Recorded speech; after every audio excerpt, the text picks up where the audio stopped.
साथियों नमस्कार। हम लोग इस क्लास में बचपन और बाल विकास की समझ के अंतर्गत जितने भी टॉपिक्स हैं और उन सभी टॉपिक्स से रिलेटेड जो भी प्रश्न है, सारे प्रश्नों को हम लोग देखेंगे। आखिर बचपन क्या है, बाल विकास के अंतर्गत क्या क्या अध्ययन किया जाता है, आखिर बाल विकास क्या अध्ययन करने की आवश्यकता क्यों पड़ी, इन सारी बातों से संबंधित प्रश्नों का विस्तार पूर्वक अध्ययन करेंगे।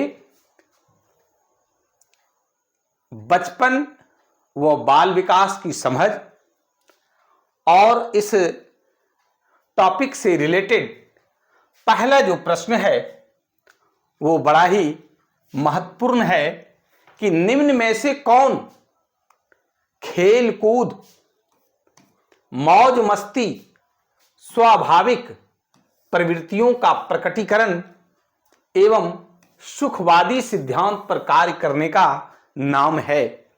तो वो है बाल्यावस्था, शैशवावस्था, किशोरावस्था या फिर बचपन।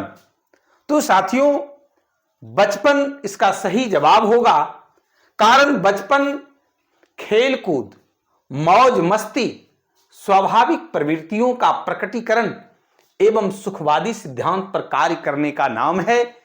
हम शिक्षकों को बचपन के विषय में जानकारी रखना बहुत ही जरूरी है और अपने बचपन को हमें याद करना चाहिए कि बचपन में हम लोग क्या करना चाहते थे, क्या पसंद करना चाहते थे, और जो खुद हम लोगों को अच्छा लगता था, वर्तमान में भी जो बच्चे हैं उनको भी वही अच्छा लगता है। इसलिए बचपन खेल कूद, मौज मस्ती, स्वाभाविक प्रवृत्तियों का प्रकटीकरण और सुखवादी सिद्धांत पर कार्य करने का नाम है।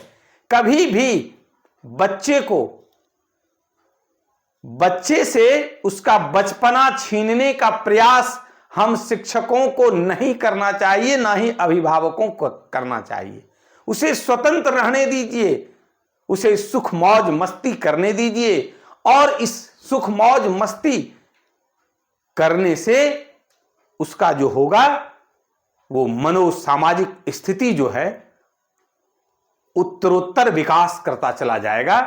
बच्चा में जो सर्वांगीण विकास अगर करना चाहते हैं तो बच्चे को फ्री छोड़ दीजिए। हम पंछी हैं उन्मुक्त गगन के, ये अवधारणा, ये मानसिकता हम सभी शिक्षकों को और अभिभावकों के अंदर होना चाहिए कि बच्चे को फ्री छोड़ दीजिए, उड़ान भरने दीजिए, देखिए वह बहुत ऊंचाई तक जाएगा।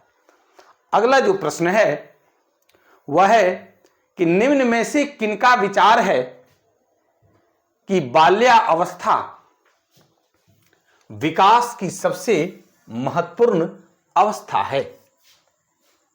कौन से मनोवैज्ञानिक का विचार है कि बाल्यावस्था विकास की सबसे महत्वपूर्ण अवस्था है? वो है फ्राइड, जीन पियाजे, वुडवर्थ या फिर इनमें से कोई नहीं।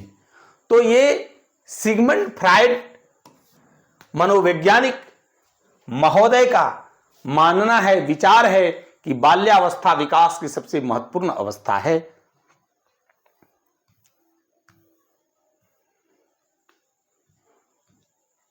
अब अगला प्रश्न है कि निम्न में से किनका विचार है कि बच्चे स्वभाव से ज्ञान मीमांसु व वैज्ञानिक होते हैं? बच्चे ज्ञान मीमांसु और वैज्ञानिक होते हैं। वैज्ञानिक का क्या काम है? खोज करना, रिसर्च करना, और वो रिसर्चर, वो खोज करता कौन है? बच्चा है। ऐसा किनका विचार है? जीन पियाजे, सिगमंड फ्राइड, वुडवर्थ और इनमें से कोई नहीं। तो ये जीन पियाजे जो प्रसिद्ध मनोवैज्ञानिक थे और उनका यह विचार है कि बच्चे स्वभाव से ज्ञान मीमांसु होते हैं और वैज्ञानिक होते हैं। हम शिक्षक या अभिभावक मान लेते हैं कि बच्चा बिल्कुल खाली है, बच्चा बिल्कुल मूर्ख है, बच्चा बिल्कुल अज्ञानी है, बच्चा कुछ जानता ही नहीं है, जो कि बिल्कुल ही ये अवधारणा गलत है। हमें क्या मानना चाहिए कि बच्चे स्वभाव से ज्ञान मीमांसु होते हैं और वैज्ञानिक होते हैं। किनका विचार है कि बच्चा मनुष्य का पिता होता है? किनका विचार है कि बच्चा मनुष्य का पिता होता है? वुडवर्थ, जीन पियाजे, सिगमंड फ्रायड और इनमें से कोई नहीं। तो वुडवर्थ महोदय का यह मानना था, विचार था कि बच्चा मनुष्य का पिता होता है। बच्चा मनुष्य का पिता होता है। कहने का मतलब बच्चा को बच्चा नहीं समझना है, बच्चा को बच्चे का पिता समझना है, मनुष्य का पिता समझना है। बचपन एक निम्न में से कौन सी स्थिति है? पारिवारिक स्थिति है, सामाजिक स्थिति है, मनोसामाजिक स्थिति है? इनमें से कोई नहीं। ये VVI प्रश्न है। बचपन मनोसामाजिक स्थिति है। बचपन मनोसामाजिक स्थिति है।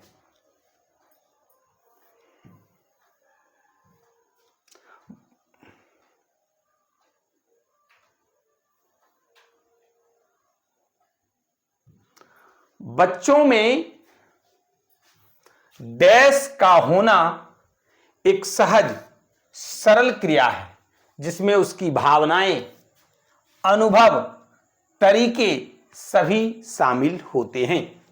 वो क्या है? उतावलापन, जिज्ञासा, बचपन, इनमें से कोई नहीं। तो बच्चों में बचपन का होना, बच्चों में बचपन का होना एक सहज सरल क्रिया है जिसमें उसकी बचपन में क्या होती है? बच्चे की भावनाएं होती है, बच्चे की अनुभव होती है और बच्चे के तरीके सभी शामिल होते हैं। किसमें? बचपन में।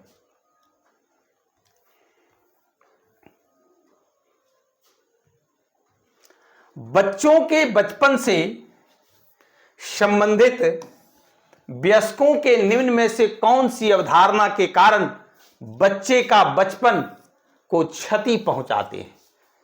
क्या हम अभिभावकों या शिक्षकों का कौन सी अवधारणा है जिस अवधारणा के चलते बच्चे के बचपन को क्या होता है? क्षति पहुंचता है, नुकसान पहुंचता है। तो देखिए, बड़े होकर क्या बनोगे? अमूमन अभिभावक या बड़े लोग पूछते हैं बच्चे से कि तुम बच्चे से ये बड़े होकर के क्या बनोगे? ये अवधारणा क्या है? बिल्कुल ही बच्चे के बचपन को क्षति पहुंचाता है। आगे है कि बच्चे को बचपन से ही उसके अभिभावक किशोर या युवा जैसे क्रियाकलाप की उम्मीद करने लगते हैं। बच्चा है तो वो बच्चा का जो बचपना है वो अपनी भावना, अपनी अनुभव, अपना जो तरीका है वो दिखाएगा, लेकिन उसके अभिभावक, शिक्षक बड़े का यानी किशोर या युवा जैसे क्रियाकलाप की उम्मीद लगाने लगते हैं कि ये बड़ा जैसा क्यों नहीं करता है। आप उसके बचपना को मत छीनिए। आगे है, स्कूल एवं घर में कड़े अनुशासन का पालन कर बच्चों को व्यवस्थित बनाने की कोशिश करना। यह भी बिल्कुल क्या करता है कि बच्चे के बचपना को क्षति पहुंचाता है। पड़ोस के बच्चों से अपने बच्चों की क्या करने लगते हैं हम लोग? तुलना करने लगते हैं कि पड़ोस का बच्चा कितना अच्छा है, बिल्कुल अनुशासन में रहता है। और एक तुम हो जो कि हमेशा क्या करता है, नटखटपना करते दिखाते रहते हो। इस तरह का जो भावना होती है, इस तरह की जो अवधारणा होती है, इससे क्या होता है, बच्चे के बचपन को क्षति पहुंचाते हैं, उसकी स्वतंत्रता को छीनते हैं, उसके मनोसामाजिक स्थिति को प्रभावित करते हैं, उसके विकास और वृद्धि को अवरुद्ध करते हैं।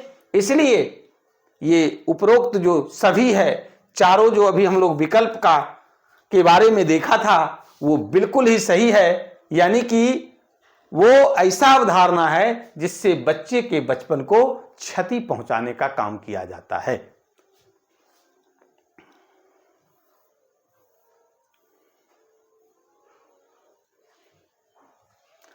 हमें बच्चों के बचपन को त्रुटि पात्र, ऐसा पात्र समझ लेते हैं कि वह त्रुटि करने वाला, गलती करने वाला पात्र समझ बैठते हैं, कोरा कागज समझते हैं कि बच्चा में कुछ है ही नहीं, बिल्कुल सादा है, बिल्कुल खाली है, खाली स्लेट समझ लेते हैं कि स्लेट पर कुछ लिखा हुआ नहीं है। ऐसा हम लोग बच्चे को समझ लेते हैं और बेवकूफ प्राणी समझते हैं। लेकिन ऐसा नहीं मानकर हमें कैसा मानना चाहिए, कैसा, कौन सा प्रिय प्राणी मानना चाहिए, सरल, बुद्धिमान, जिज्ञासु, स्वतंत्रता, या फिर उपरोक्त सभी। तो देखिए, बच्चे को सरल, बुद्धिमान, जिज्ञासु व स्वतंत्रता प्रिय प्राणी मानना चाहिए। इसलिए आंसर होगा उपरोक्त सभी। कभी भी बच्चे को खाली स्लेट या कोरा कागज या बेवकूफ प्राणी या त्रुटि का पात्र नहीं समझना चाहिए। आगे है कि बचपन को प्रभावित करने वाले मनोसामाजिक कारक निम्न में से कौन सा है।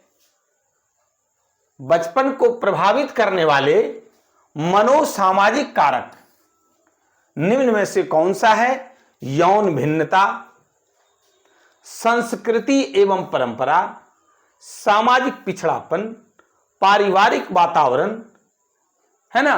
तो बचपन को जो प्रभावित करने वाले मनोसामाजिक कारक हैं वो यौन भिन्नता भी है, संस्कृति एवं परंपरा भी है, सामाजिक पिछड़ापन भी है, पारिवारिक वातावरण भी है। यानी कि आंसर होगा उपरोक्त सभी कारक हैं, मनोसामाजिक कारक हैं जो बचपन को प्रभावित करते हैं।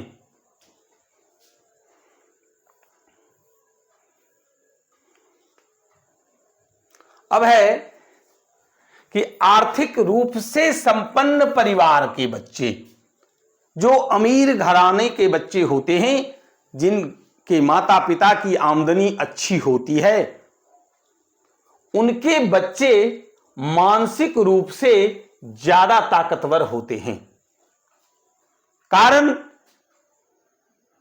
बच्चे की जो मनोसामाजिक स्थिति होती है वो उच्च लेवल की होती है, सोचने की जो क्षमता होती है वो उच्च स्तर की होती है।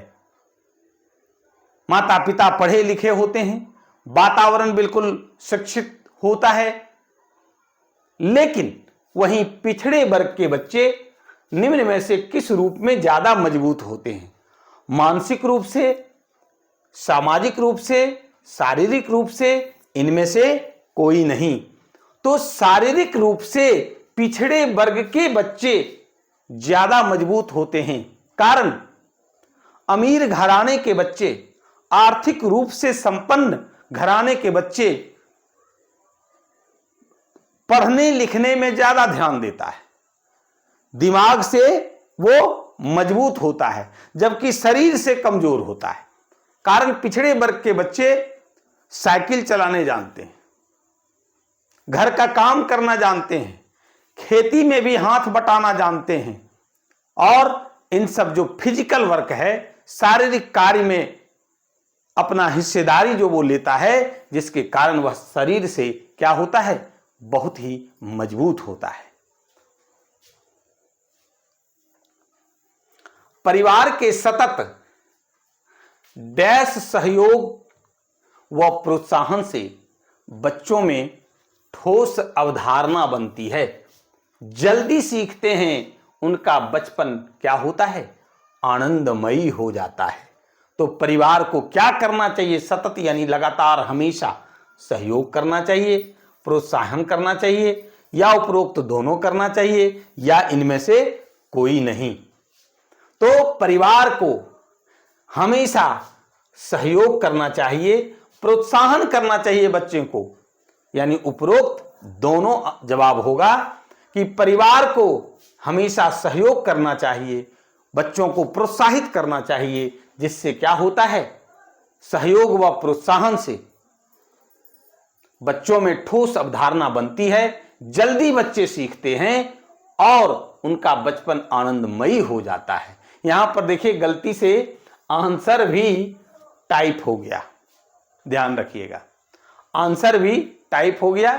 खैर कोई बात नहीं है, इस तरह का प्रश्न बड़ा ही महत्वपूर्ण होता है। सहयोग और प्रोत्साहन याद रखेंगे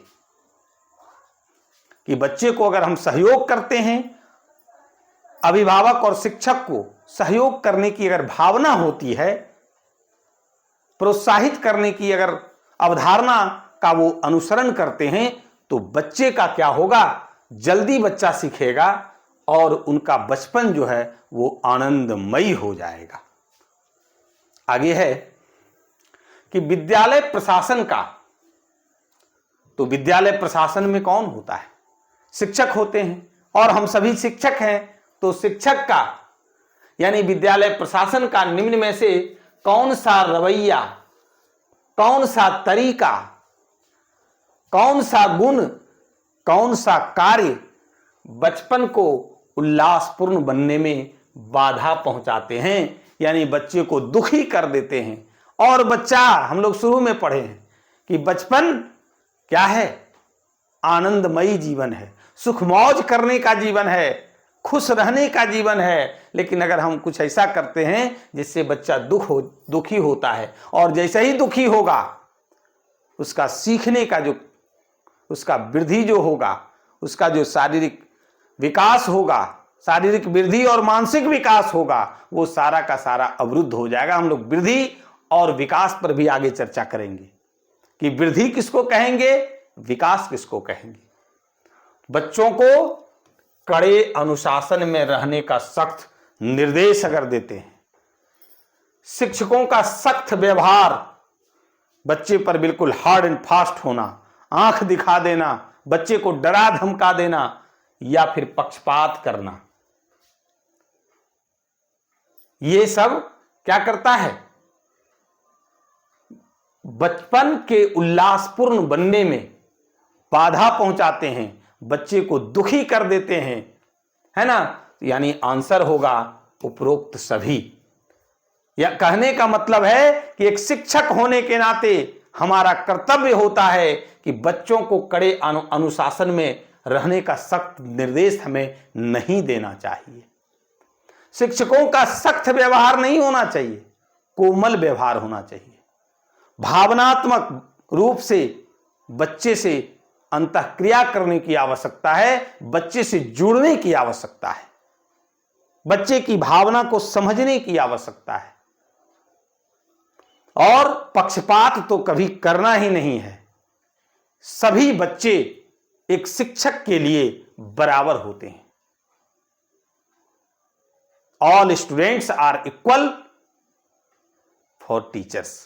शिक्षक के लिए सभी विद्यार्थी समान होते हैं। इसलिए हमें इस तरह का व्यवहार नहीं अपनाना चाहिए, और अगर हम अपनाते हैं, विद्यालय प्रशासन अगर इस तरह का रवैया अपनाता है, तो बचपन को उल्लासपूर्ण बनने में बाधा पहुंचाते हैं। विद्यालयी वातावरण में निम्न में से क्या होना चाहिए जिससे बच्चों का सर्वांगीण विकास हो, बच्चों के सर्व अंग, सभी अंगों का विकास हो? हमें उसके लिए क्या करना चाहिए? शिक्षक केंद्रित, पाठ्य पुस्तक केंद्रित, बाल केंद्रित, इनमें से कोई नहीं। तो हमें बच्चों को केंद्र में रख करके, चाइल्ड को सेंटर में रख करके काम करना है, बच्चों के प्रति ही सोचना है, बच्चे को दुखी नहीं करना है, बच्चे को काम करके सीखने देना है, बच्चे को तर्क वितर्क करने देना है, बच्चे को शिक्षक से प्रश्न पूछने का आजादी देना है। बच्चे के समुचित शारीरिक स्वास्थ्य के लिए निम्न में से किसका वातावरण अनुकूल होना चाहिए? परिवार का, समाज का, विद्यालय का, उपरोक्त सभी। तो बच्चे के समुचित शारीरिक स्वास्थ्य के लिए परिवार का अनुकूल वातावरण होना चाहिए, समाज का भी अनुकूल वातावरण होना चाहिए, विद्यालय का भी अनुकूल वातावरण होना चाहिए, यानी कि उपरोक्त सभी। हम लोग जानते हैं कि स्वस्थ शरीर के अंदर ही स्वस्थ मस्तिष्क निवास करता है ना। तो इसके शारीरिक स्वास्थ्य के लिए हमें परिवार का वातावरण या समाज का वातावरण या विद्यालय का वातावरण बिल्कुल क्या होना चाहिए? अनुकूल होना चाहिए। शुद्ध वायु, समुचित प्रकाश, है ना, चाहे वो विद्यालय हो चाहे वो घर हो, वहां पर शुद्ध वायु, समुचित प्रकाश और प्रदूषण से मुक्त वातावरण में बच्चे का कौन सा विकास सही दिशा में होता है? शारीरिक विकास, मानसिक विकास, संवेगात्मक विकास या उपरोक्त सभी। तो तीनों तरह का जो विकास की बातें यहां पर हो रही है, ये तीनों तरह का जो विकास होता है वो शुद्ध वायु, समुचित प्रकाश तथा प्रदूषण से मुक्त वातावरण में होता है। इसलिए सही आंसर होगा उपरोक्त सभी। आगे है, अगर अशुद्ध वायु है, अभी जो हम लोग देखें कि शुद्ध वायु, पर्याप्त रोशनी और प्रदूषित वातावरण नहीं हो, स्वच्छ वातावरण हो, तो उसका क्या विकास होता है? मानसिक, शारीरिक और संवेगात्मक विकास होता है। लेकिन उसी का उलट, अगर अशुद्ध वायु है, अपर्याप्त रोशनी है, जितना उसको प्रकाश चाहिए वो नहीं है, कमरा अंधेरा रहता है, लाइट की व्यवस्था नहीं है, या फिर प्रदूषित वातावरण है, तो प्रदूषित वातावरण या अपर्याप्त रोशनी या अशुद्ध वायु में पलने वाले बच्चे कौन से रोगों से ग्रसित हो सकते हैं? कुपोषित रोगों से, संक्रामक रोगों से या फिर असंक्रामक रोगों से या उपरोक्त सभी। तो देखिए, इस तरह का अशुद्ध वायु, अपर्याप्त रोशनी और प्रदूषित वातावरण में अगर बच्चे पलते हैं तो इसमें ये सभी तरह के रोग होने का खतरा होता है। इसलिए आंसर होगा उपरोक्त सभी। प्रतिकूल वातावरण में पलने वाले बच्चों में, विपरीत परिस्थितियों में पलने वाले बच्चों के शरीर में क्या तुलनात्मक रूप से ज्यादा मजबूत होते हैं? समझने की क्षमता, सीखने की क्षमता, रोग प्रतिरोधक क्षमता या इनमें से कोई नहीं? तो इसका सही जवाब होगा रोग प्रतिरोधक क्षमता। क्या होगा? रोग प्रतिरोधक क्षमता। प्रतिकूल वातावरण में जो रह सकता है, देखते होंगे कुछ बच्चे, बहुत भीषण कड़ाके की ठंडक होती है और उसमें वह बिना स्वेटर का भी आराम से रह लेता है।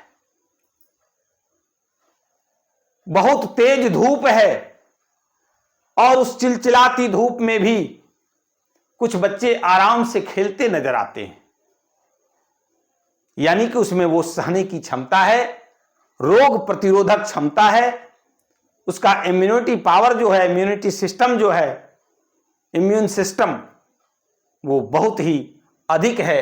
इसलिए प्रतिकूल वातावरण में जो पलने वाले बच्चे हैं उसका रोग प्रतिरोधक क्षमता क्या होता है?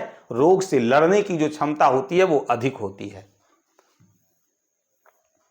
अधिगम प्रक्रिया पर, अधिगम प्रक्रिया यानी सीखने सिखाने की प्रक्रिया, समझने की प्रक्रिया, समाजीकरण की प्रक्रिया पर संचार माध्यमों का निम्न में से कौन सा प्रभाव पड़ता है?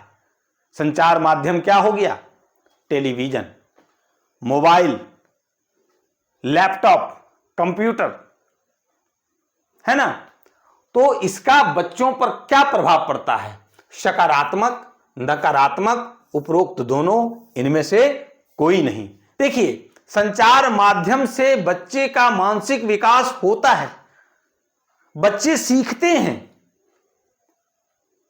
बच्चे में तर्क शक्ति में वृद्धि होती है, चिंतन करने की शक्ति में वृद्धि होती है, यानी कि सकारात्मक प्रभाव पड़ता है।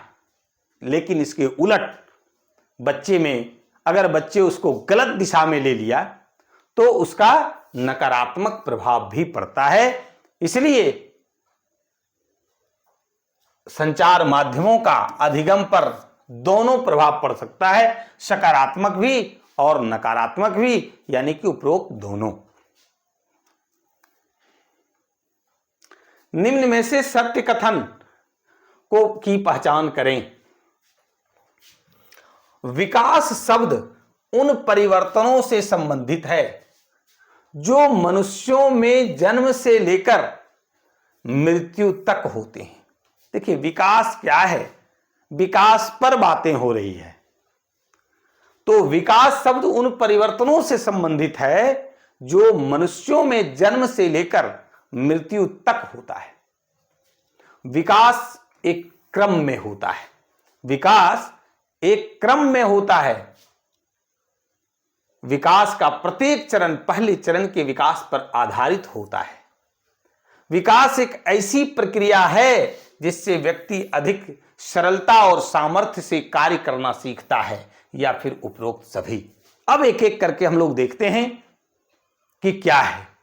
तो विकास शब्द उन परिवर्तनों से संबंधित है जो मनुष्यों में जन्म से लेकर मृत्यु तक होते हैं। यह बिल्कुल ही सही है, यानी कि मानसिक विकास हो, मात्रात्मक विकास हो, गुणात्मक विकास हो, इस तरह का विकास मनुष्यों में जन्म से लेकर मृत्यु तक अनवरत चलते रहती है।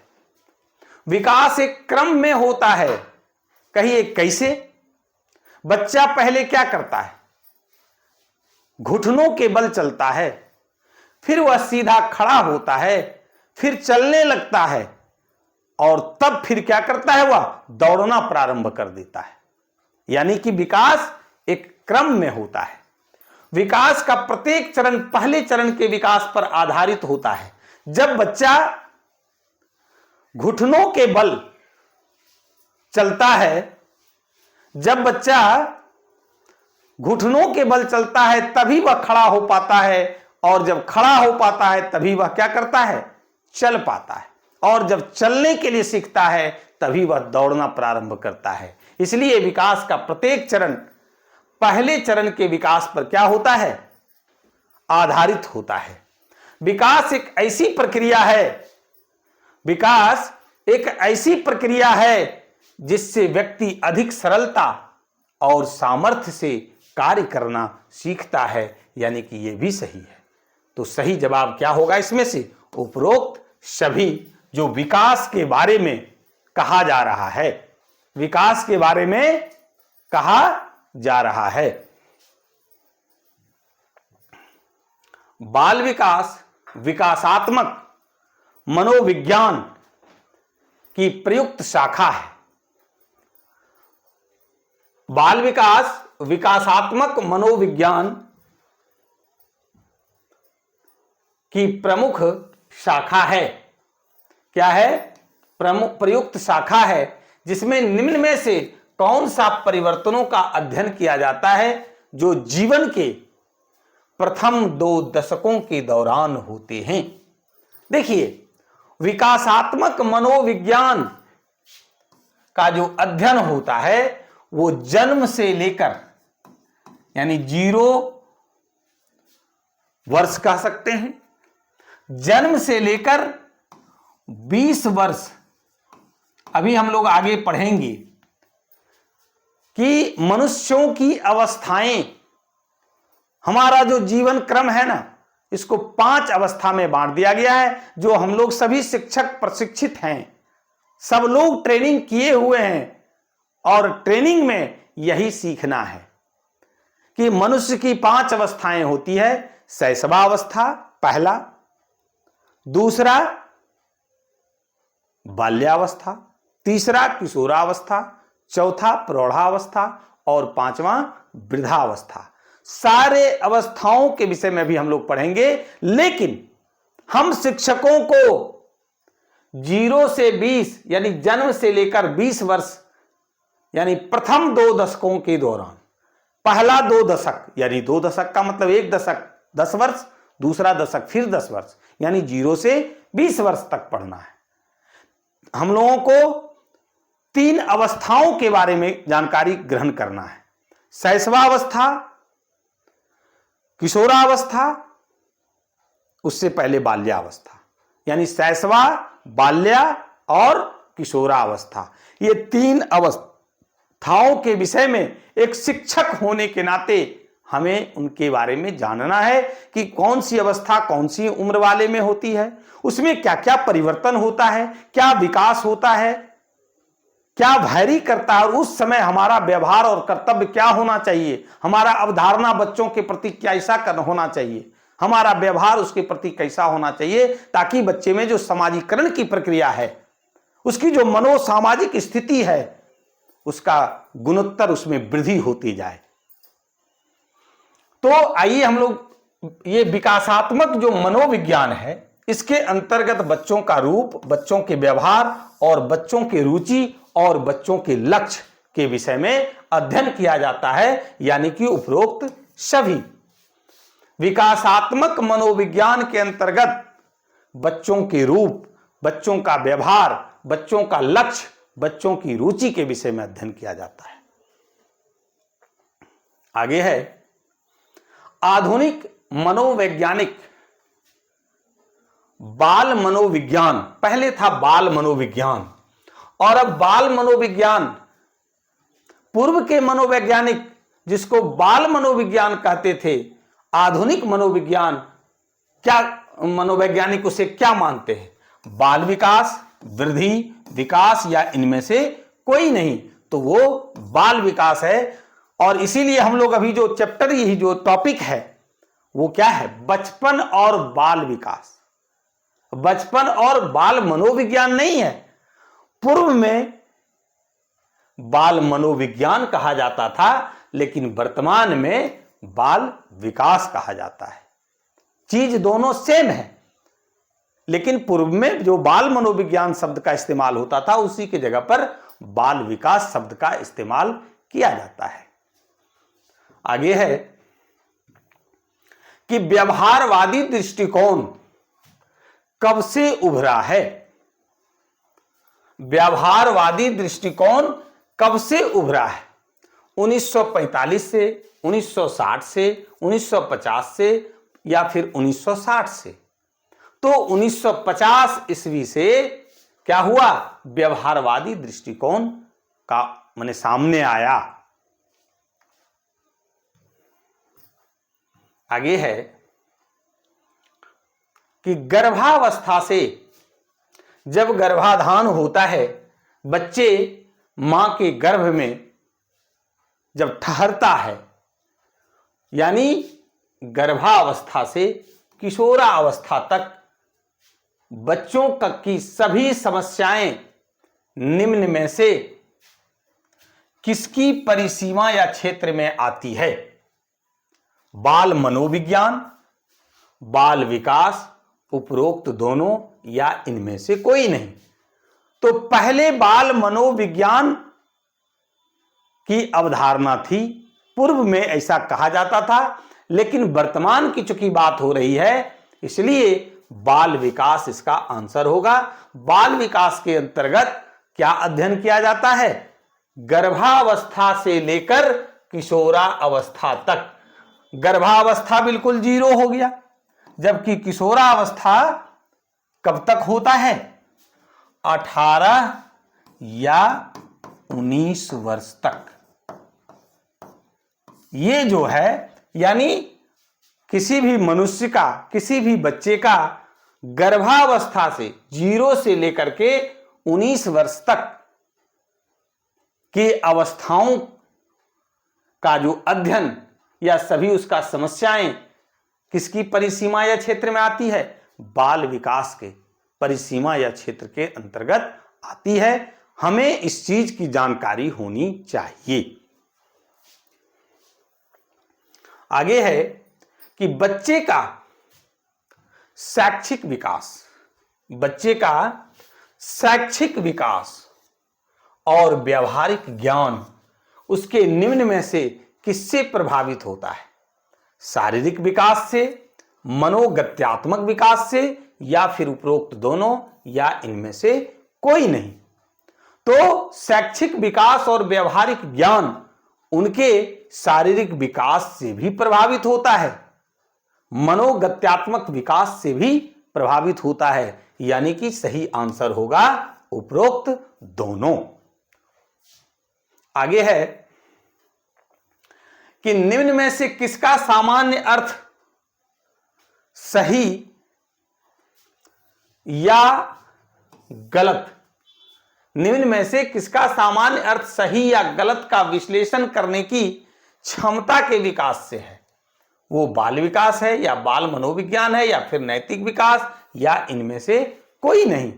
तो वो नैतिक विकास इसका सही आंसर होगा, कारण नैतिक विकास का ही अर्थ होता है, सामान्य अर्थ होता है सही और गलत का विश्लेषण करने की क्षमता का विकास होना। देखते हैं लोग कुछ गलत कार्य भी कर देते हैं, तो उसके बदले में लोग उसको क्या कहते हैं?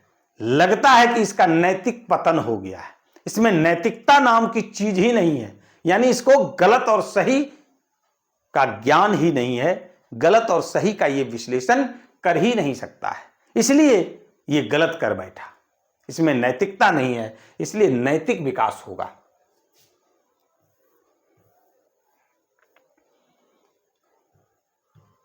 बच्चों में आयु के साथ साथ साथ उसकी मानसिक शक्तियां, मानसिक प्रक्रियाएं विकसित होती है, जिसे निम्न में से क्या कहते हैं? संज्ञानात्मक विकास, नैतिक विकास, बाल विकास, इनमें से कोई नहीं।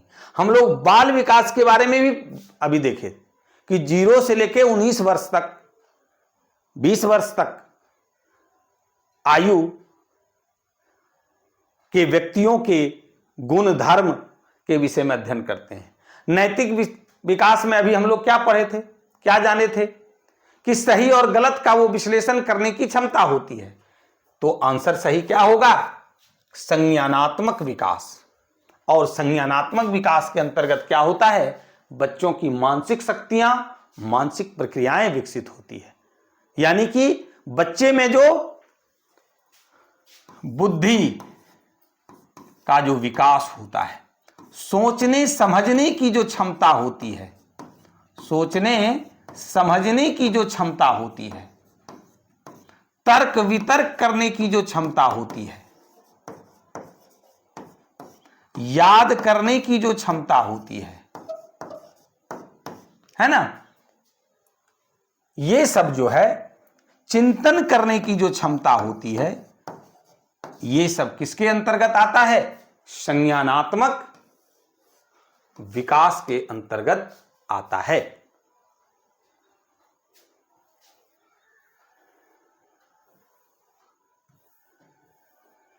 आगे है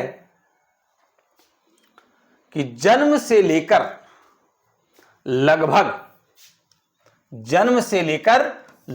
18 से 24 माह, यानी बात हो रहा है कि जन्म से 2 वर्ष तक, सीधा जानिए कि जन्म से लेकर लगभग 18 से 24 माह यानी 2 वर्ष की आयु तक के विकास काल को निम्न में से क्या कहते हैं? अभी हम लोग चर्चा कर रहे थे कि पूरे हम लोगों का जो मनुष्य का जीवन होता है, इस जीवन को पूरे 5 अवस्था में बांट दिया गया है। पहला अवस्था है जन्म से लेकर 2 वर्ष तक, और इसको कौन सा अवस्था कहेंगे? बाल्यावस्था, शैशवावस्था, डबल हो गया बाल्यावस्था, किशोरावस्था। तो क्या होगा? सही जवाब शैशवा अवस्था होगा, क्योंकि उस समय शिशु रहता है। जन्म जब लेता है तब भी वो शिशु, और 2 वर्ष तक जब रहता है तब भी उसको शिशु माना जाता है, यानी ये शैशवा अवस्था है।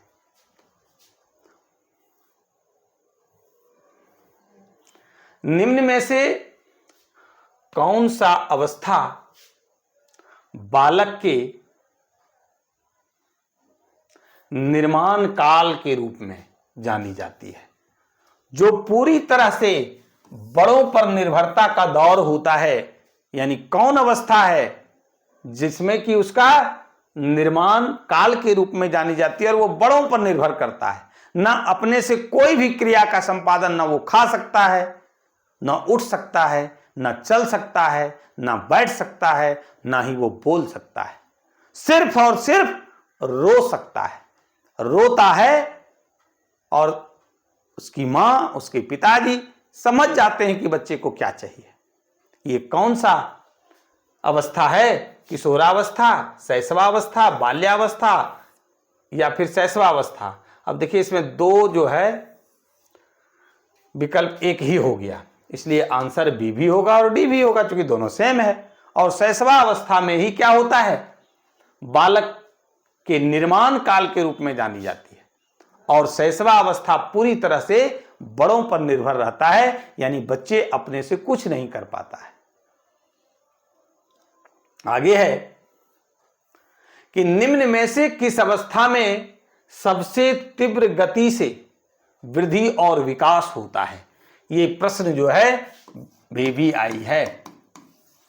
ध्यान रखेंगे कि निम्न में से किस अवस्था में सबसे तीव्र गति से वृद्धि और विकास होता है? वो किशोरावस्था है, बाल्यावस्था है, शैशवावस्था है, इनमें से कोई नहीं। तो सही जवाब होगा शैशवावस्था में क्या होता है? सबसे तीव्र गति से वृद्धि और विकास दोनों होता है।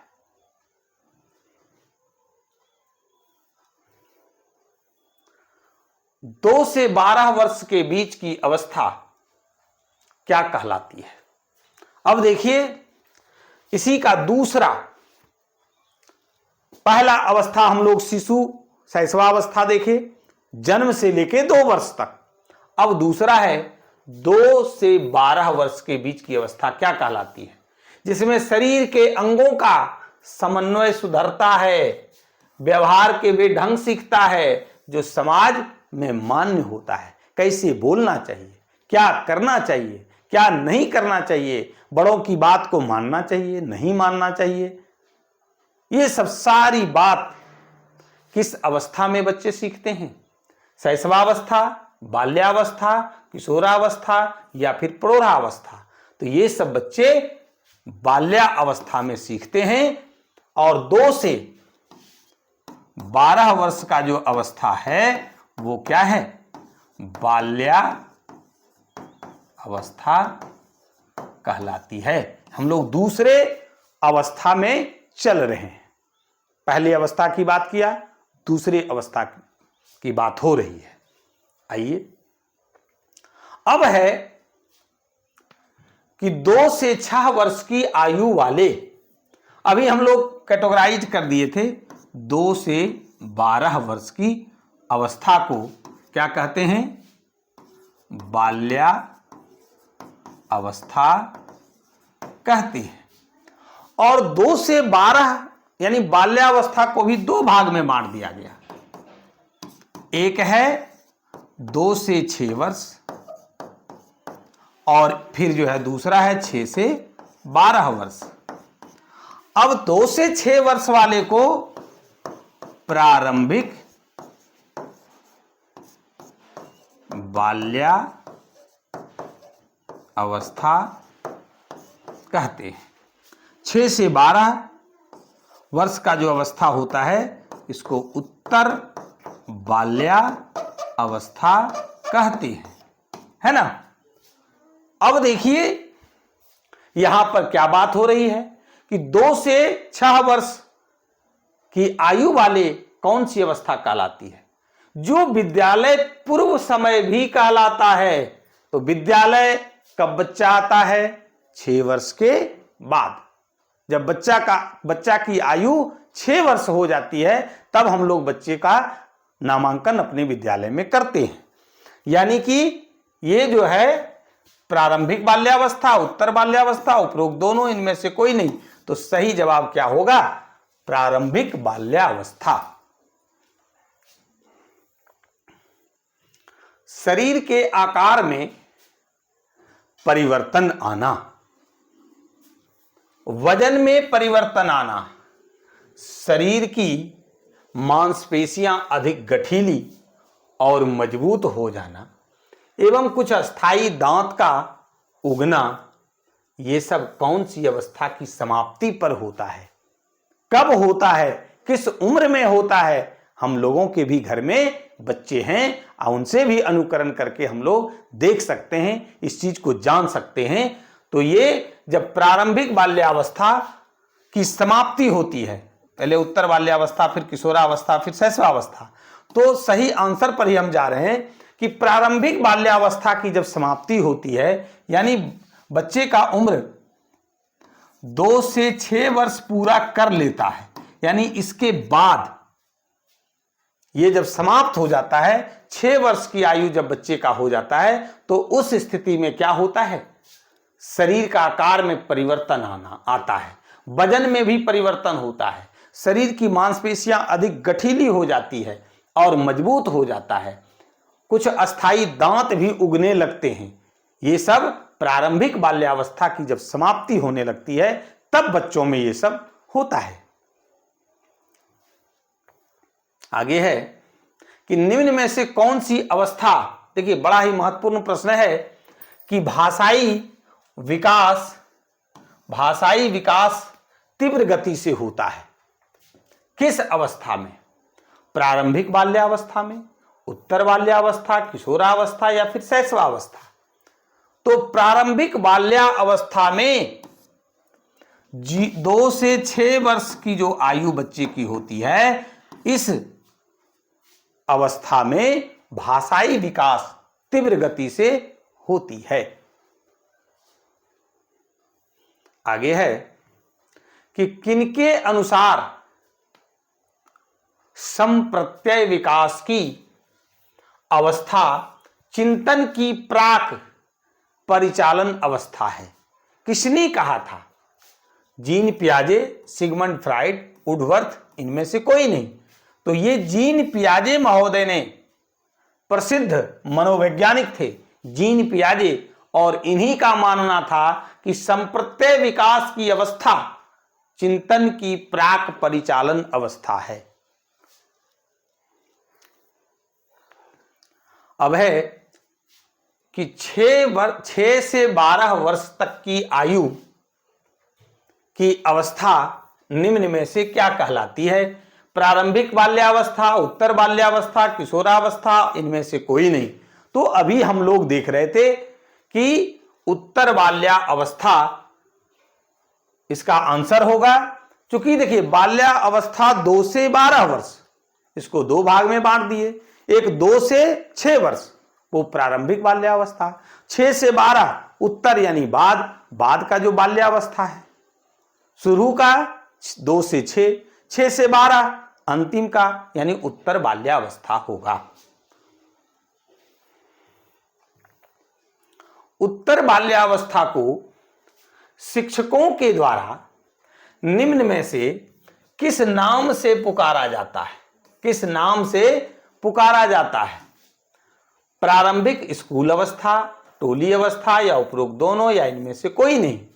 तो प्रारंभिक स्कूल अवस्था है। उत्तर बाल्यावस्था यानी 6 से 12 वर्ष, 6 वर्ष में बच्चे का हम नामांकन करते हैं स्कूल में, और नामांकन के बाद 12 वर्ष तक हमारे यहां वह रहता है, 12, 13, 14 तक भी रहता है, कारण वो 7, 8 तक पढ़ता है प्रारंभिक विद्यालयों में। तो प्रारंभिक स्कूल अवस्था कौन सी अवस्था कहलाती है? उत्तर बाल्यावस्था, क्योंकि उस समय उसकी आयु 6 से 12 वर्ष के बीच होती है।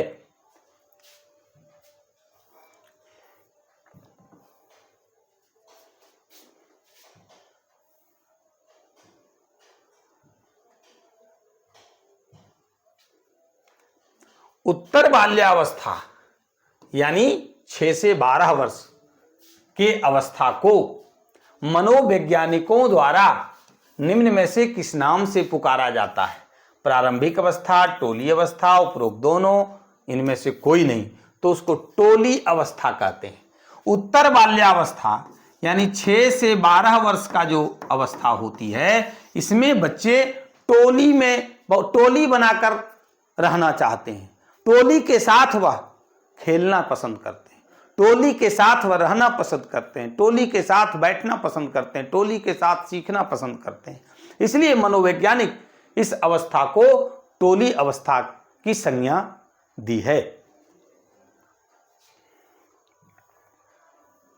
किस अवस्था में बालक स्कूल में औपचारिक शिक्षा के लिए जाना प्रारंभ कर देते हैं? वही प्रश्न है, किस अवस्था में बच्चा स्कूल कब जाता है?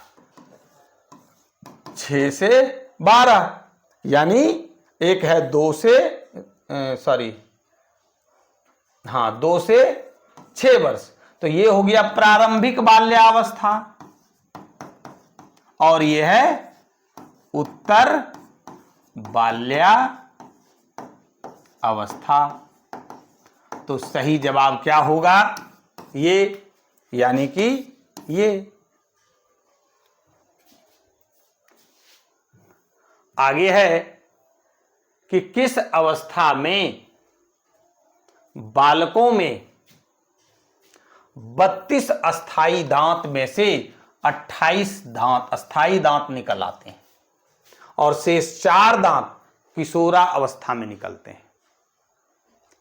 शैशवावस्था, प्रारंभिक बाल्यावस्था, उत्तर बाल्यावस्था, इनमें से कोई नहीं, तो सही जवाब होगा उत्तर बाल्यावस्था। जब बच्चे की उम्र 6 से 12 वर्ष के बीच में होती है, तब उसमें क्या होता है? 28 अस्थाई दांत आ जाता है और 4 दांत बाद में आता है, यानी किशोरावस्था में। जब हम लोग बड़े बुजुर्ग क्या कहते हैं कि 32 दांत हो गया, तब बुद्धि पूर्ण हो गया, अकल हो गया, और वो नहीं रहता है तो अकल नहीं माना जाता, यानी कहने का मतलब वो मैच्योर्ड हो जाता है, परिपक्व हो जाता है। उस पर भी अभी बात करेंगे हम लोग। किनके अनुसार उत्तर बाल्यावस्था में बालक चिंतन के मूर्त परिचालन की अवस्था तक पहुंच जाती है? किनके अनुसार, किनका मानना है? जीन पियाजे, Sigmund Freud, Bruner, Erik Erikson. तो जीन पियाजे के अनुसार उत्तर बाल्यावस्था में बालक चिंतन के मूर्त परिचालन की अवस्था तक पहुंच जाता है।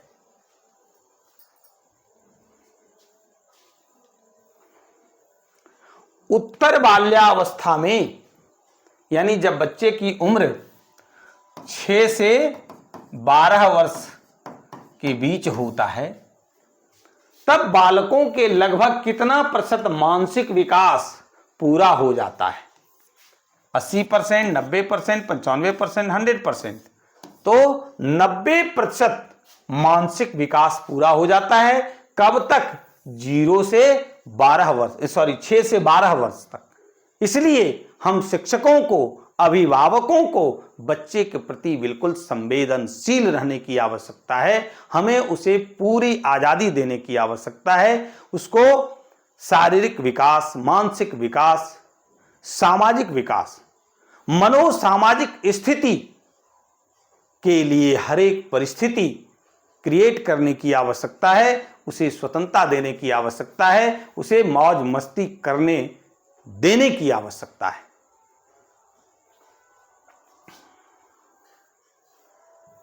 बारह वर्ष से लगभग 18 या 19 वर्ष के आयु की अवस्था निम्न में से कौन सी अवस्था कहलाती है? शैशवा अवस्था, बाल्यावस्था, किशोरावस्था, प्रौढ़ावस्था? क्या कहलाएगी? किशोरा अवस्था। हम लोग देखिए तीसरे अवस्था में प्रवेश कर रहे हैं। पहले अवस्था जन्म से लेकर 2 वर्ष शैशवावस्था, 2 से 12 वर्ष किशोर, ये बाल्यावस्था, ये दूसरी अवस्था है। और तीसरा जो अवस्था इसका है वो है किशोरा अवस्था। 12 वर्ष से लेके 18 या 19 वर्ष की जो आयु की अवस्था होती है उसको किशोरा अवस्था कहते हैं। फिर जो है 20 वर्ष से 60 वर्ष की जो आयु की अवस्था होती है उसको कहते हैं प्रौढ़ा अवस्था, प्रौढ़ा अवस्था।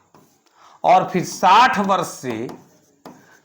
वर्ष से मृत्यु तक की जो अवस्था होती है वो वृद्धा अवस्था कहलाती है। तो हम लोगों को, एक शिक्षक को, इसके विषय में अध्ययन नहीं के बराबर करना है। मुख्य रूप से हम लोगों को जन्म से लेकर 19-20 वर्ष यानी किशोरा अवस्था तक का अध्ययन और किस अवस्था में किसका विकास होता है इसके बारे में प्रश्न आते हैं और उसका अध्ययन हमें करना चाहिए। कौन सी अवस्था व्यक्ति के जीवन में वह काल है, वह समय है जो बाल्यावस्था के अंत में प्रारंभ होता है। बाल्यावस्था का अंत कब होता है? 12 वर्ष। और प्रौढ़ावस्था के आरंभ में समाप्त होता है। यानी कब प्रौढ़ावस्था कब प्रारंभ होता है? यानी 20 वर्ष। तो इस बीच के अवस्था को कौन सा अवस्था कहते हैं? शैशवावस्था, बाल्यावस्था, किशोरावस्था या इनमें से कोई नहीं। अभी हमने चर्चा किया किशोरावस्था का, जो 12 वर्ष से प्रारंभ होकर के 19 या 20 वर्ष तक की जो अवस्था होती है। किस अवस्था में देश प्रेम, जाति प्रेम और विश्व प्रेम की भावना जो होती है वो प्रबल होती है? शैशवावस्था में, बाल्यावस्था में, किशोरावस्था में या फिर प्रौढ़ावस्था में? तो वो सही होगा किशोरा अवस्था में, जब बच्चे की उम्र 12 वर्ष से 20 वर्ष के बीच होती है, 19 या 20 वर्ष की बात, टीन एजर्स जिसको बोलते हैं, 13 से लेकर 19 तक। उस स्थिति में देश प्रेम, जाति प्रेम और विश्व प्रेम की भावना प्रबल होती है, यानी कि वो किशोरा अवस्था है। चलिए, किशोरा अवस्था की निम्न में से कौन सी विशेषता है? जब बच्चे की आयु 12 वर्ष से, है ना, 12 वर्ष से 19 या 20 वर्ष के बीच होती है, जिसको हम लोग किशोरा अवस्था कहते हैं। कौन सी अवस्था कहते हैं? किशोरा अवस्था कहते हैं। तो इस किशोरा अवस्था की विशेषता निम्न में से कौन सी है? इस प्रश्न के माध्यम से हम ये जान जाएंगे कि किशोरा अवस्था की विशेषता क्या है। तो किशोरा अवस्था को बाल्यावस्था और प्रौढ़ावस्था का स्थानांतरण काल भी कहा जाता है। बिल्कुल सही है। किशोरा अवस्था 12 वर्ष तक, किशोरावस्था को बाल्यावस्था, बाल्यावस्था कब तक? 12 वर्ष तक। और प्रौढ़ावस्था कब तक? 20 वर्ष से वो प्रारंभ होता है ना। तो इसका स्थानांतरण काल भी कहा जाता है। इस बीच का काल क्या कहलाता है? किशोरावस्था। यानी ये सही है, इसकी विशेषता है। अब एक किशोरावस्था के दौरान बालक अपनी अधिकतम लंबाई को प्राप्त कर लेता है। बिल्कुल सही है। किशोरावस्था यानी 19-20 वर्ष तक के उम्र के जो बच्चे होते हैं, उसका जो अधिकतम शरीर की जो लंबाई होती है उसको वह प्राप्त कर लेता है। किशोरावस्था में सभी आंतरिक अंग और प्रणालियां पूर्ण आकार को प्राप्त कर लेती है। यह भी बिल्कुल सही है। किशोरावस्था में यौन प्रवृत्ति भी जो है वो परिपक्व हो जाती है। काम इच्छा, यौन इच्छा उसमें प्रबल हो जाता है। यानी कि ये उपरोक्त सभी जो है वो किशोरा अवस्था की विशेषताएं हैं।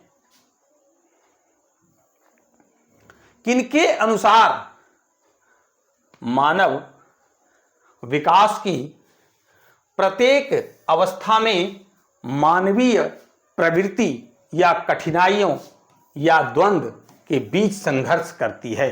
ये किनका मानना है, किनका कहना है? एरिक एरिक्सन, जीन पियाजे, बेंडूरा या फिर ब्रूनर महोदय? तो एरिक एरिक्सन महोदय का ये मानना है, ये अवधारणा है कि मानव विकास की प्रत्येक अवस्था में मानवीय प्रवृत्ति या कठिनाइयों व द्वंद्व के बीच संघर्ष करती है।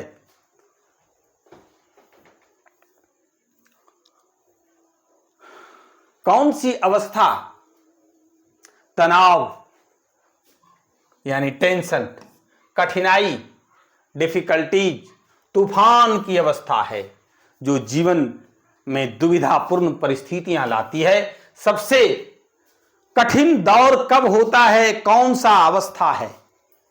5 अवस्था में सबसे खतरनाक अवस्था किस अवस्था को माना जाता है? बाल्यावस्था, शैशवावस्था, ये शैशवा होगा, किशोरावस्था, प्रौढ़ावस्था। तो सबसे खतरनाक जो अवस्था है तूफान की अवस्था है, आंधी और तूफान लाता है, अंदर से झकझोर देता है, वह अवस्था होती है किशोरावस्था। और इस अवस्था को संभालना एक शिक्षक का काम है, उसके अभिभावकों का काम है, समाज का काम है।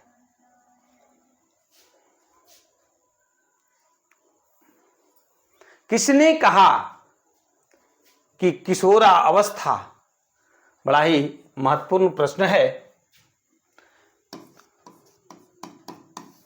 किसने कहा कि किशोरा अवस्था आंधी और तूफान की अवस्था है? किसने कहा कि किशोरा अवस्था आंधी और तूफान की अवस्था है? स्टैनली हॉल, जीन पियाजे, सिगमंड फ्राइड, ब्रूनर, है ना? तो स्टैनली हॉल महोदय ने कहा कि किशोरा अवस्था आंधी और तूफान की अवस्था है और इसमें संभालने की जरूरत है एक शिक्षक को, एक अभिभावक को, इस किशोरावस्था वाले को।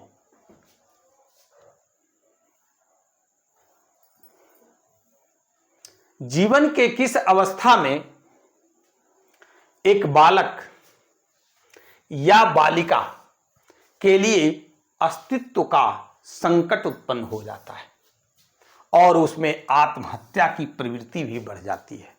आंधी और तूफान की अवस्था है ये, यानी कि शैशवावस्था, बाल्यावस्था, किशोरावस्था, प्रौढ़ावस्था। क्या सही जवाब होगा? किशोरावस्था। आगे है कि यौवना अवस्था से पूर्व, यौवना अवस्था से पूर्व किशोरावस्था के लक्षण लड़कियों में या फिर लड़कों में किस आयु के मध्य दिखाई पड़ने लगते हैं? लड़की में 9 से 12 वर्ष, लड़का 11 से 13 वर्ष, लड़की 8 से 10 वर्ष या फिर लड़का में 10 से 12 वर्ष, लड़की 18 वर्ष, लड़का 21 वर्ष या इनमें से कोई नहीं? तो सही जवाब होगा कि लड़कियों में 9 से 12 वर्ष के बीच और लड़का में 11 से 13 वर्ष के बीच, है ना? यौवनावस्था से पूर्व किशोरावस्था के जो लक्षण होते हैं वो दिखाई पड़ने लगते हैं। यानी लड़कियों में मासिक धर्म का जो है वो शुरू हो जाता है, उसका कुल्हे में गुलाई आ जाता है, स्तन का उभार आ जाता है। लड़का में क्या होता है? दाढ़ी मूछ आना शुरू हो जाता है, उसका आवाज जो है वो भारी होना शुरू हो जाता है। तो ये सब लक्षण कब शुरू होता है? लड़कियों में 9 से 12 वर्ष की अवस्था में और लड़का में 11 से 13 वर्ष की अवस्था में। आगे है कि जैविक परिपक्वता से संबंधित मान्यताएं निम्न में से किसने दिया?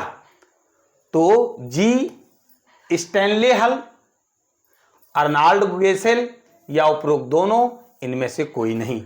तो ये जो जैविक परिपक्वता से संबंधित जो मान्यताएं हैं ये दोनों के द्वारा दिया गया, जी स्टैनले हल और अर्नाल्ड गेसेल के द्वारा।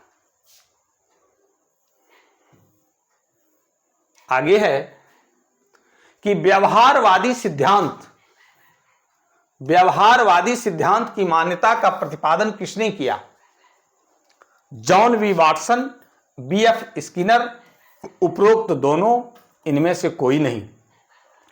तो जॉन बी वाटसन और बीएफ स्किनर दोनों ने दिया, इसलिए आंसर होगा उपरोक्त दोनों।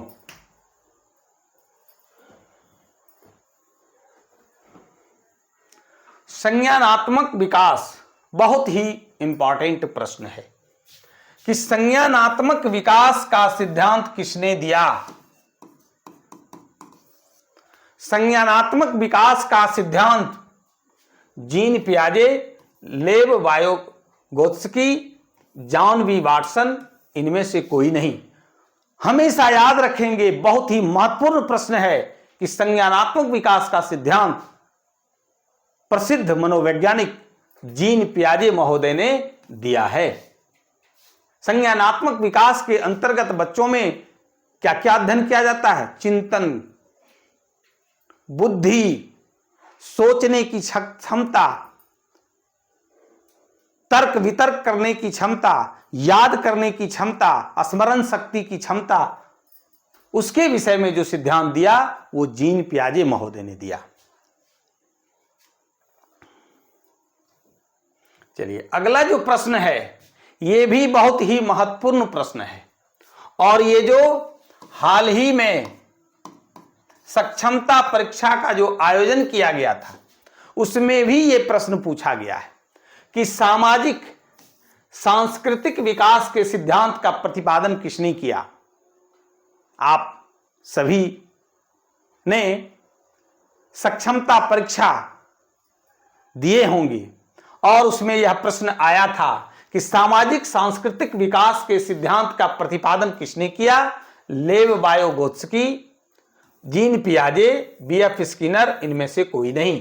तो ये वाइगोत्स्की ने सामाजिक सांस्कृतिक विकास के सिद्धांत का प्रतिपादन किया है। आगे है कि किनके अनुसार वंशानुक्रम और वातावरण का संबंध बीज तथा धरती के समान है? देखिए, बड़ा ही महत्वपूर्ण विचार है कि वंशानुक्रम और वातावरण, दो बातों पर चर्चा हो रही है। एक वंशानुक्रम और दूसरा वातावरण का संबंध बीज और धरती के समान है। यदि बीज खराब व धरती अच्छी हो, या धरती खराब व बीज अच्छा हो, तो उत्तम खेती असंभव है।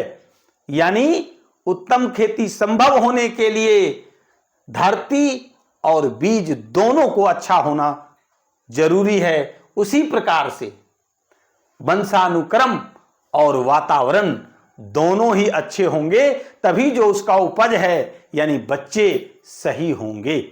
बच्चे का जो मनोसामाजिक स्थिति है, बच्चों में जो गुणात्मक वृद्धि होगा, मात्रात्मक वृद्धि होगा, सर्वांगीण विकास तभी होगा, यानी उसका वंशानुक्रम और वातावरण दोनों सही होगा। ये किनका मानना है? वुडवर्थ, जीन पियाजे, वाइगोत्स्की या फिर सिगमंड फ्राइड? तो ये वुडवर्थ का मानना है।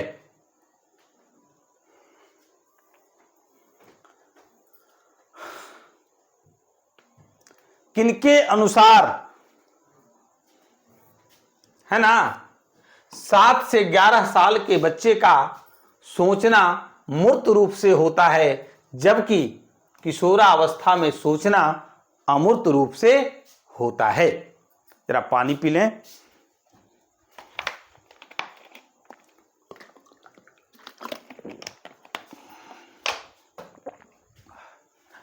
तो ये जो सोचना है किनका है? जीन पियाजे, लेव वाइगोत्स्की, ब्रूनर और इनमें से कोई नहीं।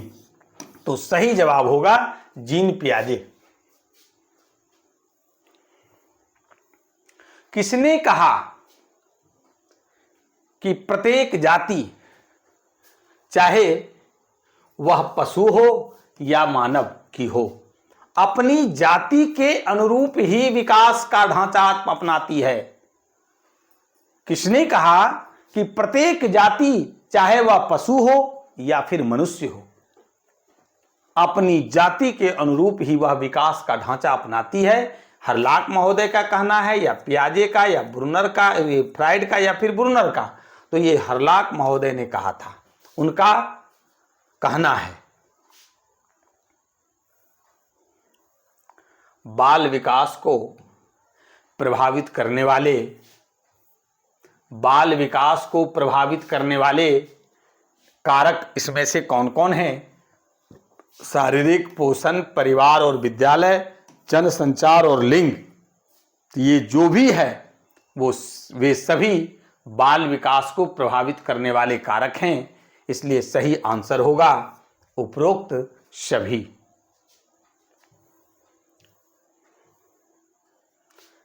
शरीर व उसके अंगों में आने वाले मात्रात्मक परिवर्तन क्या कहलाता है? जो सामान्यतः 0 से 20 वर्ष अर्थात परिपक्वता तक चलती है, वो अभिवृद्धि कहलाता है, या विकास कहलाता है, या उपरोक्त दोनों, या फिर इनमें से कोई नहीं?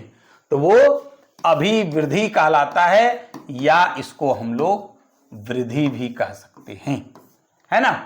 अब वृद्धि के अंतर्गत क्या क्या होता है? बच्चों की लंबाई, है ना, बच्चों की लंबाई, वजन, शारीरिक गठन, हड्डियों का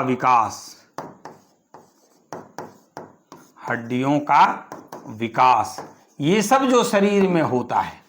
बच्चे बिल्कुल छोटा जन्म लेता है, शरीर इतना लंबा चौड़ा हो जाता है, वो विकास है या वृद्धि है?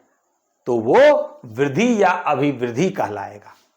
जो सामान्यतः 0 से 20 वर्ष तक अर्थात परिपक्वता तक ही चलती है। इसके उलट हम लोग विकास पर बात करेंगे, जो कि मृत्यु तक होती रहती है। तो शरीर व उसके अंगों में आने वाले मात्रात्मक परिवर्तन क्या कहलाता है? तो अभिवृद्धि या वृद्धि। मनुष्य के जीवन काल में आने वाले सभी प्रकार के मात्रात्मक एवं गुणात्मक परिवर्तन क्या कहलाता है? विकास, वृद्धि, उपरोक्त दोनों, इनमें से कोई नहीं, तो वो विकास कहलाता है। मात्रात्मक एवं गुणात्मक परिवर्तन, जिसमें कि संज्ञानात्मक विकास भी आता है।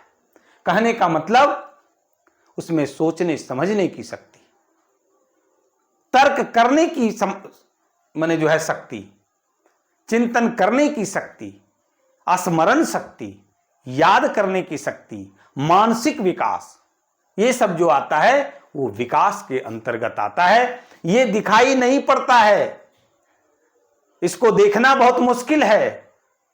इसकी जांच हम लोग मूल्यांकन के द्वारा करते हैं, उस पर भी बात हो रही है, अभी हम लोग करेंगे।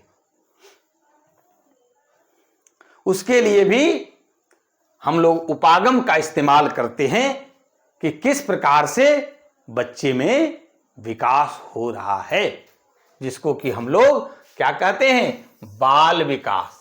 और बाल विकास का अध्ययन लिखाना चाहिए था। अध्ययन करने के लिए मनोवैज्ञानिकों के द्वारा किन उपागम का प्रयोग करते हैं, कैसे हम लोग मापते हैं? क्योंकि विकास दिखाई नहीं पड़ती है, वृद्धि भी दिखाई पड़ती है, जो परिपक्वता तक होता है, 20 वर्ष तक होती है। वो तो दिख जाता है कि बच्चा विकास कर रहा है, मोटा है, लंबा है, छोटा है, नाटा है, क्या है। अगर बच्चे में पीयूष ग्रंथि द्वारा जो हार्मोन का स्राव होता है, जिसको वृद्धि हार्मोन कहते हैं, ग्रोथ हार्मोन कहते हैं, जीएच कहते हैं, वो अगर कम मात्रा में उसका स्राव होगा तो बच्चा बौना रह जाएगा, अधिक मात्रा में होगा तो खूब अधिक विकास कर जाएगा। लेकिन ये तो वृद्धि हम लोगों को दिखता है, लेकिन विकास दिखता नहीं है, तो उसके जांचने के लिए उपागम का जो प्रयोग करते हैं, कौन कौन उपागम है? अनुदैर्ध्य उपागम, प्रतिनिध्यात्मक उपागम, मिश्रित उपागम, उपरोक्त सभी। ये आंसर उपरोक्त सभी होगा। बाल विकास का जो अध्ययन करने के लिए मनोवैज्ञानिकों के द्वारा जिस उपागम का प्रयोग किया जाता है वह क्या क्या है? अनुदैर्ध्य उपागम, प्रतिनिध्यात्मक उपागम और मिश्रित उपागम। एक एक करके हम लोग तीनों के बारे में जानते हैं कि आखिर अनुदैर्ध्य उपागम है क्या, प्रतिनिध्यात्मक उपागम है क्या और मिश्रित उपागम है क्या। इनसे रिलेटेड भी प्रश्न है जिसके विषय में हम लोग अच्छे तरीके से जान सकते हैं।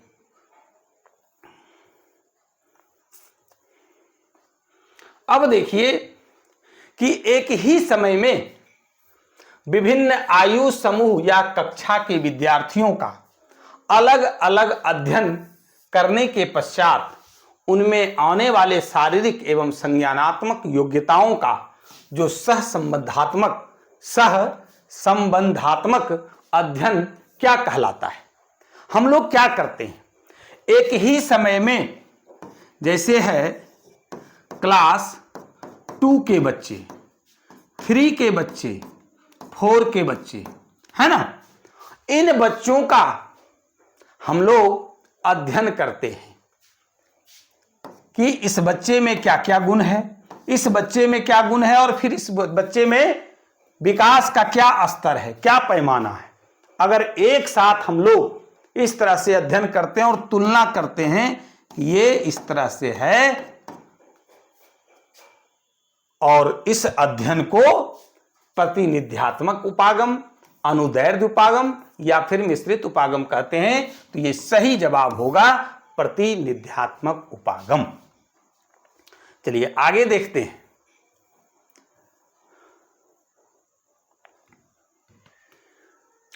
अगर एक ही